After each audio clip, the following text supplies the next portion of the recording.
So Akshay, in March 2022, you spoke at SUGCON Europe on the main stage. What was the topic of your talk, and what did you try to get across to the audience? So in March, when we did the SUGCON EU talk, Cameron and I basically talked about how it is to be a Sitecore architect in a Composable DXP world. It was interesting for us because since 2018, Cameron and I have spent quite a bit of time evaluating other headless CMSs, the whole Composable DXP and Jamstack, and we had like certain criteria in order for us to see what it would take. And this was way before Sitecore even jumped on the Composable DXP train, right?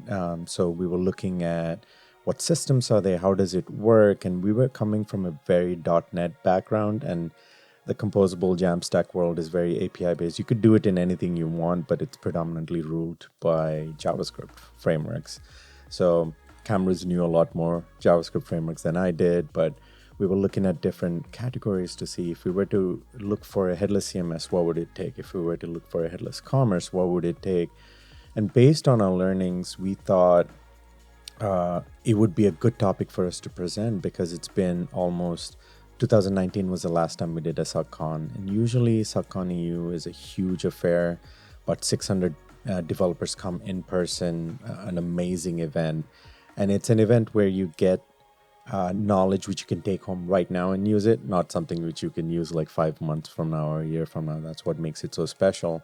And you could talk to your peers about, hey, this is the problem I'm having, how you solve. So we thought this is the first in person since 2019. This would be a great topic, especially because in these 3 years of COVID and not having physical conferences, Sitecore had moved more onto the composable part of it. So they started buying a couple of different companies, which puts them on the composable track. So we thought, like us, there's several other architects and .NET developers who are based in Sitecore who might have questions like, where is my place? Is Sitecore going full JS frameworks and am I out of a job? So we came up with this talk where we kind of go through as a Sitecore architect, what are you doing? What you should be doing as an architect, the definition for an architect, what your role is, and thinking outside the box, no longer looking at it from just one angle, right? Sitecore themselves have said many times that,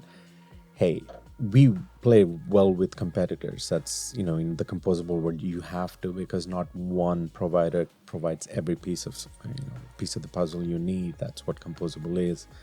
So in order to make Sitecore architects understand that, we went through what an architect should be, going outside your comfort zone and looking at technologies which solve your problem, then rather than fitting a technology into the problem you're trying to solve, which might mean you have to get technologies from different vendors or reuse what the customer is already using. And then we talk a little bit from the .NET developer in that your role isn't done. There's still frameworks. You could still write it in .NET Core and MVC and use frameworks like static. There's a lot of work from serverless functions which you have to do in order to get work done. So our talk was about a Sitecore architect in a Composable DXP world, but it also covers .NET developers. So that's the long and short of it.